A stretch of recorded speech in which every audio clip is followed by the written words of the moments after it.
예, 시청자 여러분 안녕하십니까. 시장공감 10 시작합니다. 태풍 상륙 때문에 긴장했던 밤이었는데요. 좀 정점을 지나가는 듯한 분위기가 있어서 다행스럽습니다. 네, 주식시장도 좀 회복이 돼야 될 텐데요. 오늘 좀 또 오릅니다. 결국은 미국 주식시장은 중립적이었는데 장이 안 열렸으니까요. 유럽은 좀 밀렸고요. 근데 오늘 이제 환율이 좀 떨어지고요. 그리고 미국 선물이 오르면서 우리 시장도 좀 오르는데 역시나 주가가 오르니까 다시 오르는 것들은 역시나 여전히 태조 이방원인데요. 뭐 이들 종목들에 대해서는 큰 의구심이 없습니다만 시장이 항상 그렇게 그러면 이 종목으로 계속해서 수익을 나세요. 편안하게. 그런 경험들이 별로 없기 때문에 항상 투자자들은 또 태조 이방원 다음의 종목들은 뭐냐? 포스트 태조 이방원에 대해서 생각을 하고 있어야 됩니다. 자동차 같은 게 외국인들이 계속 지금 사고요. 5G도 요즘 좀 강해요. 그다음에 XR 기기 뭐 이런 IT 부품이라든지요. 어쨌든 투자자들은 한 발 먼저 가서 다른 기업들을 또 공부를 해야 됩니다. 물론 이들 종목들에서 수익을 내는 것들은 필요하겠고요. 여전히 뭐 종목 이야기, 갇힌 장세에서의 종목 이야기, 전략 이야기 하도록 하겠습니다. 지수 보여주십시오. 코스피 2417, 2400이 좀 위태로운 구간이었는데요. 어제 오늘 지켜내고 있고요. 코스닥은 이제 어제 많이 밀렸었죠. 코스닥이 오늘 1% 넘게 오르면서 780선 회복하고 있습니다. 네, 뭐 연휴를 얼마 남겨두지 않은 상황인데요. 그럼에도 불구하고 또 전략들 가다듬겠습니다. 종목 이야기 풀어가도록 하겠습니다. 첫 번째 종목 이야기는 잠금 해제입니다. 민영 앵커 만나겠습니다.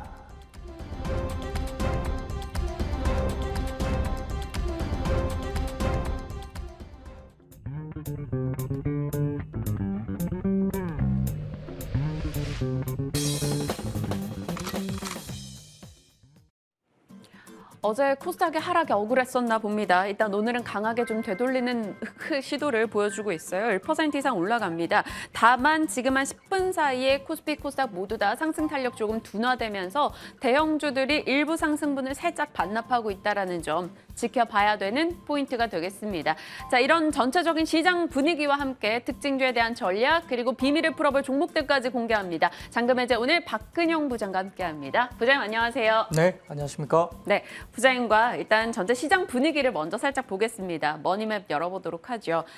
보시다시피 오늘 삼성전자 빨간불 켜고 있고요. SK하이닉스도 올라가고 있습니다. 자동차 쪽에서는 현대차, 기아 최근의 상승 부담이었을까요? 오늘은 좀 보합권, 약보합권 진행이 되고 있는데 SK하이닉스 혹은 기아 이렇게 각 섹터의 두 번째 형님들이 조금은 더 오늘은 선전하는 분위기가 형성이 되고 있습니다.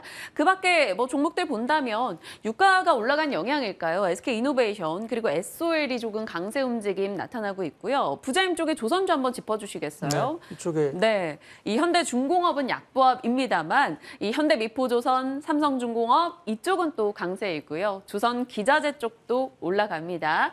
자, 이런 부분들 부장님과 전략 좀 챙겨보겠습니다. SOL로 필두되는 이제 정유주 좀 질문을 드려보고 싶은데요. 또다시 오펙 플러스의 감산 소식이 전달이 됐습니다. 그리고 천연가스에 대한 부담, 그래서 에너지가 귀해지고 있는 분위기. 이 정유주 투자 어떻게 가닥 잡으세요? 네, 최근 정유주를 보는 시각은 뭐 정유주 하나만 유가만 놓고 보기에는 좀 힘듭니다. 에너지원에 대한 전반적인 이해가 좀 필요한데 천연가스가 어제 같은 경우는 이슈가 됐죠. 사실 최근에 고점 대비 유럽의 천연가스 가격은 35% 급락을 최근에 했었죠. 근데 러시아가 가스프롬에서 유럽 쪽으로 특히 독일 쪽으로 이제 천연가스 무기한 공급 중단을 이야기를 하면서 어제 유럽의 천연가스 가격이 개장 이후에 35%인가요? 뭐 급등을 일단 출발을 했습니다만 종가 기준으로 본다 윗꼬리를 굉장히 길게 달면서 플러스 한 10% 정도 수준으로 마무리가 됐죠. 그 이유는 급등세 이후에 유럽 쪽에 보니까 독일을 포함한 EU 쪽의 국가들이 대부분 1에서 82% 정도 재고를 이미 채워놨다. 네. 그리고 일부 국가들은 85% 이상 채워놨다는 점에서 올겨울은 그래도 어느 정도 넘어갈 수 있다는 이야기가 되고 있고요. 지금 러시아 쪽의 물량들이 많이 줄게 되더라도 미국을 포함한 여러 나라 국가들을 통해서 전반적으로 LNG를 다소 조금 비싸긴 하지만 뭐 가져올 때는 크게 아직까지는 크게 문제는 없다라고 현재 보는 것 같고 유럽 쪽으로 가는 미국의 프리포트 항이 6월 달에 화재가 나면서 하반기 연말에는 그래도 정비가 되면서 LNG 관련된 수출이 재개될 것이라는 기본적인 하한은 갖고 있습니다. LNG가 유럽 쪽의 아시아 쪽 이쪽에 대한 그 천연가스 가격은 굉장히 높습니다. 한 60에서 70달러 정도 수준이고요. 그다음에 미국 쪽의 LNG는 작년에 2달러 수준이었어요. 5배가 올라서 10달러를 찍고 뭐 9에서 10달러 정도까지 올라왔습니다만 여전히 미국의 LNG가 유럽의 LNG 가격보다는 천연가스 가격이 전반적으로 굉장히 좀 뭐라 그럴까요?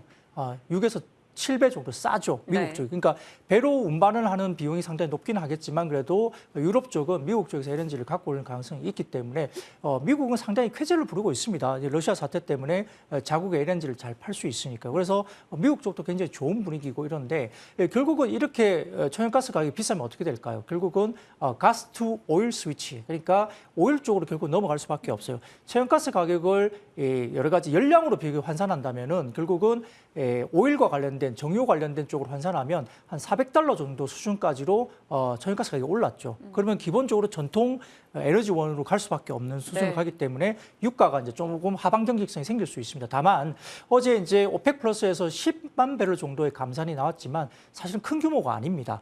약간의 뭐라 그럴까요? 사우디가 미국 쪽에게 약간 뭐라 그럴까 이게 보여주기식의 감산을 했다는 거죠. 존재감을 드러내기 정도 수준의 감산이었고요.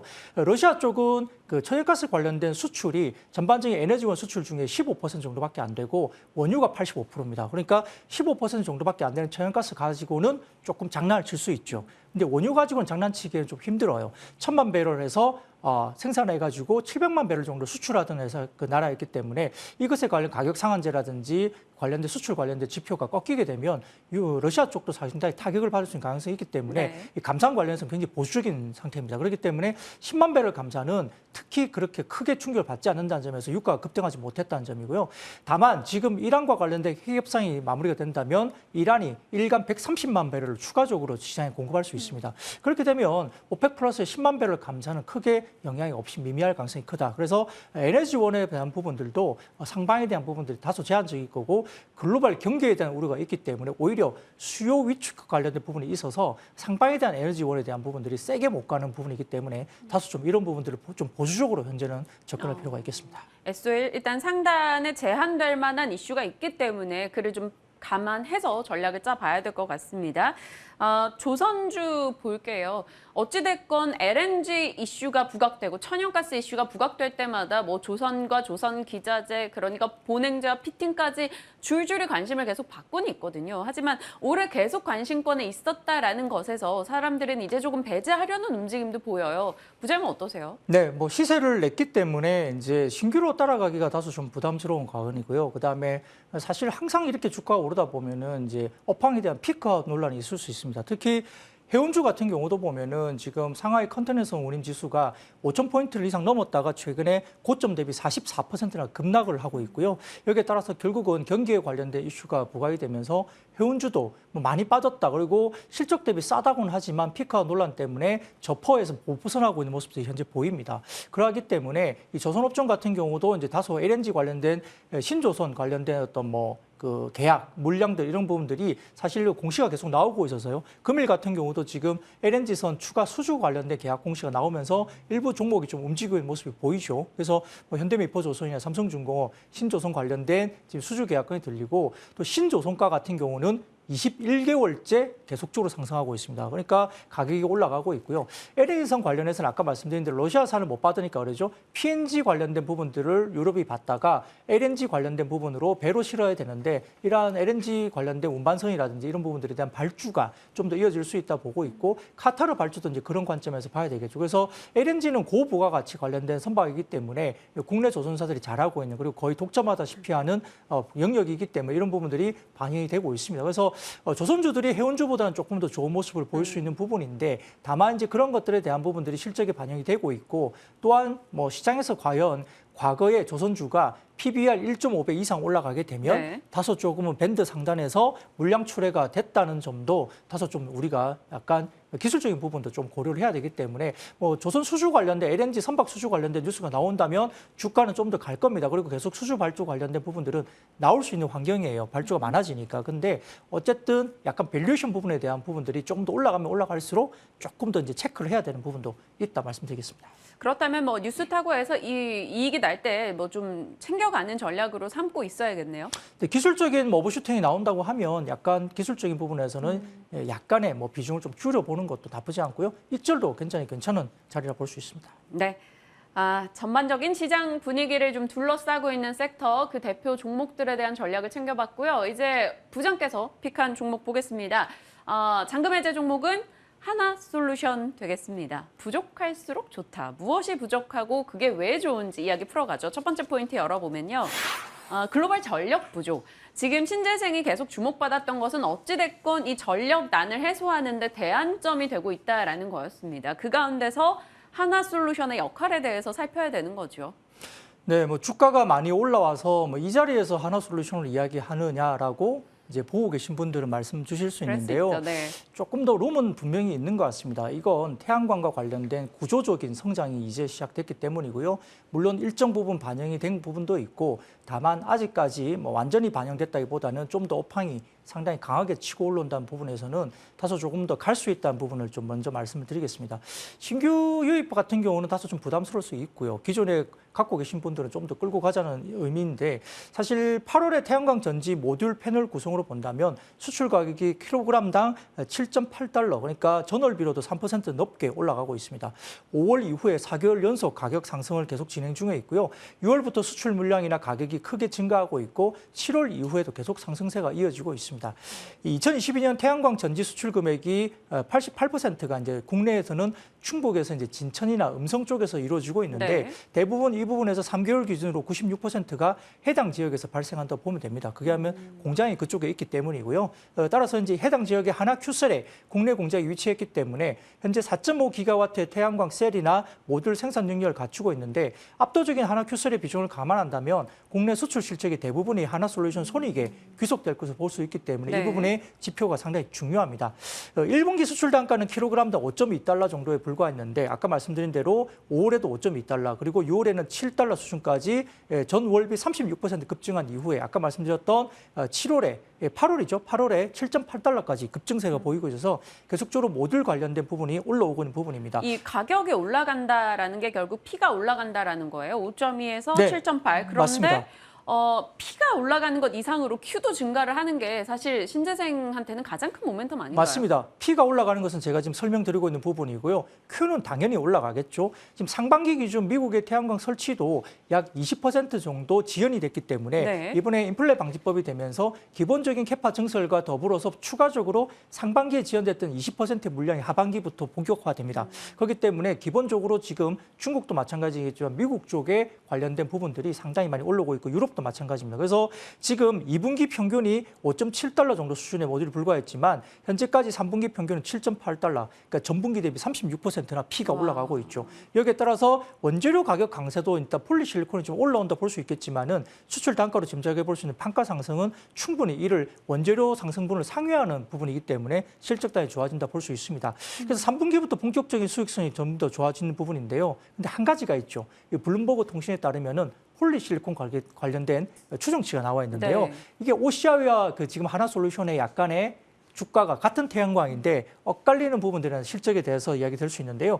지금 블룸버그 통신에 따르면 2024년 폴리실리콘 캐파를 올해 285기가와트 대비 약 75% 급증한 500기가와트. 그러니까 어떻게 되겠죠? 전반적으로 폴리실리콘 관련된 부분에서 가격이 물량이 많이 증가하니까 가격이 좀 빠질 수 있고 네. 중국 정부 같은 경우도 폴리실리콘 관련된 가격을 좀 통제한다. 왜냐하면 워낙 많은 캐파를 증설을 해야 되는데 태양광 쪽을 폴리실리콘 가격이 너무 올라가면은 증설 목표를 못 채울 수 있는 가격이 크다. 그래서 폴리실리콘 가격에 대한 일정적인 보수적인 통제 정책이 좀 나올 수 있다는 이야기 들리고 있고 아까 말씀드렸던 블룸버그 통신에 따른 내년에 폴리실리콘 캐파 증설과 관련된 캐파 공급 물량이 늘어난다면 폴리실리콘 가격이 조금 올라갈 수는 있겠지만은 네. 모듈 가격이 올라가는 것보다는 못 쫓아가겠죠. 그렇게 되면 아까 말씀드렸던 하나솔루션의 이 P와 그다음에 Q가 증가하는 국면에서는 이익 스프레드가 벌어지는 매출단도 좋아지고 이익단도 좋아지는 모습이 좀 더 끌고 갈 수 있다는 점에서는 이게 단기적인 뭐 테마성이 아니라 지금 캐파 자체가 늘고 있습니다. 그리고 이제 올해 하반기부터 본격적인 캐파 증설과 관련된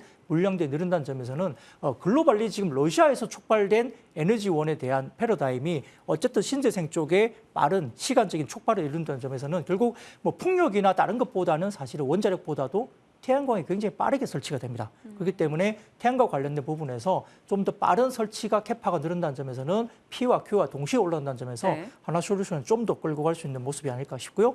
원재료 가격이 빠진다. 그리고 모듈 가격은 올라가고 판가 증가가 되고 있다는 점 강조드리겠습니다.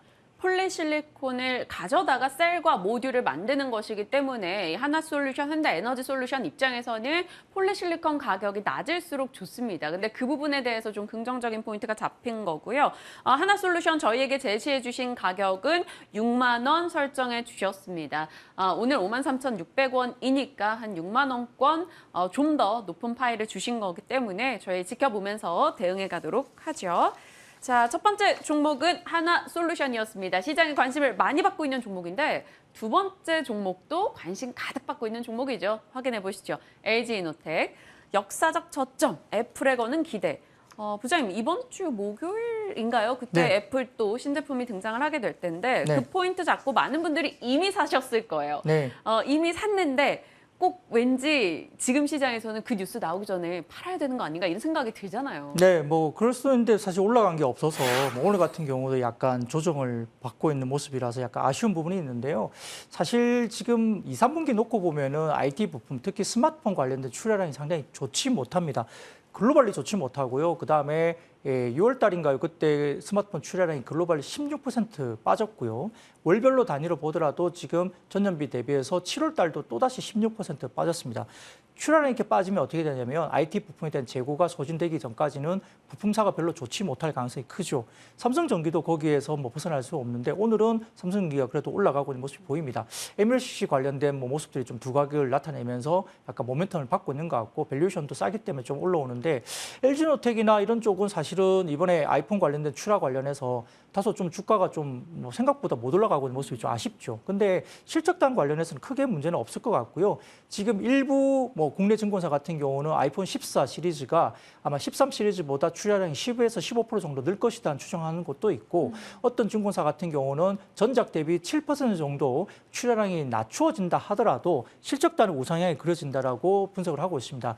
그 가운데 그 부분에서는 결국은 프리미엄 부분 관련된 수요가 굉장히 견조하다. 그리고 아이폰 14 같은 경우도 사실은 최근에 1차 출하량을 봤을 때는 오독컷이 거의 없었다고 들리거든요. 결국 아까 말씀드렸던 글로벌 출하량이 그렇게 줄고 있는데 기본적으로 아이폰 관련된 출하 관련해서 오독컷이 없다는 것은 정상적으로 출하를 한다. 그리고 아이폰과 관련된 프리미엄 폰에 대한 수요는 아직까지 견조하게 나타날 가능성이 크다. 그래서 굉장히 차별화될 가능성이 높다고 보는 거죠. 그리고 이번에 나오는 거에서 이 네. 프로 같은 경우는 화소수가 뭐 지난번보다 4배가 된다면서요? 네, 프로 시리즈의 그 메인 카메라 관련해서 기존에 1,200만 화소에서 이번에 4,800만 화소. 그러니까 지금 이 관련된 카메라 모듈 쪽에 관련된 부분들이 가격이 굉장히 비싸게 들어갈 네. 겁니다. 전작보다 뭐 프로 같은 경우는 뭐 $100 이상 가격이 올라간다 보는 거고요. 이게 $1 환율로 변경되니까 일부 모델에는 약 240만 원까지 국내는 좀 비싸게 느껴질 정도로 올라가는데 달러 베이스는 $100 정도 올라가는 걸로 보입니다.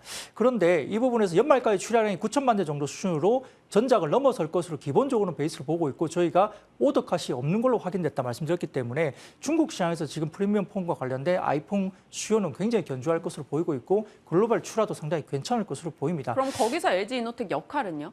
카메라 모듈 쪽이죠. 근데 왜 카메라 모듈 쪽을 굉장히 좋게 보느냐 본다면 아까 말씀드렸던 어떤 증권사가 전작 대비 7% 정도의 출하가 준다는 가정을 하더라도 실적이 좋을 거로 보인다. 그게 카메라 모듈의 가격 상승 요인인데 네. 그와 관련된 기본적인 우리가 펀더멘탈 관련된 근거 자료는 어디 있냐면 소니에 좀 들 수 있어요. 소니가 최근에 목표 주가 관련된 가이던스, 실적 가이던스를 준 적이 있는데 2023년 가이던스를 굉장히 높게 줬습니다. 근데 소니가 뭘 쓰죠? 이미지 센서를 쓰잖아요. 이번에 카메라 모듈이 결국은 소니의 이미지 센서를 써서 LG이노텍이 카메라 모듈을 만들게 되는 그런 구조로 가는데 소니 쪽에 가이던스가 상당히 높게 나왔다는 점. 네. 그러니까 소니의 이미지 센서 관련된 매출단이 좋아지는 것은 결국은 아이폰, 애플과 관련된 부분을 염두에 두고 이제 가이던스를 높이고 있는 거죠. 따라서 LG이노텍에 관련된 부분들이 소니의 가이던스를 따라가면서 결국 좋아질 수밖에 없고 가격이라든지 이런 것들 올라간다 볼 수 있겠고요. 더군다나 애플 같은 경우는 지금 내년 초 상반기에 뭐죠? XR 기기 낸다 볼 수 있죠. 핵심은 카메라 모듈입니다. 그렇기 때문에 여기에 대한 부분 그리고 전장 부품 관련해서도 이 카메라 관련된 부분들이 굉장히 좋아지죠. 지금 아마 현재 자율주행 구간을 본다면 원래 스마트폰에 들어가는 부분들이 막 서너 개 정도 들어간다면 6, 7개로 늘어나는데요. 네. 자율주행에 5단계까지 올라가면 카메라가 몇 개 들어간지 아십니까? 15개 들어갑니다. 그래서 카메라 모듈 부분이 중장기적인 부분에서 XR 기기 수혜라든지 전장용 카메라 수혜가 어쨌든 장기적으로 굉장히 폭발할 수 있는 시장이 오고 있기 때문에 역시 결국 최근같이 주가가 조금 주춤할 때 LG이노텍 좀 사자 말씀드리겠습니다. XR 기기, 자율주행, 그리고 프리미엄 스마트폰 했을 때 결국에는 눈의 역할인 카메라 모듈 그 부분에 LG이노텍의 강점을 조금 강조해 주신 겁니다.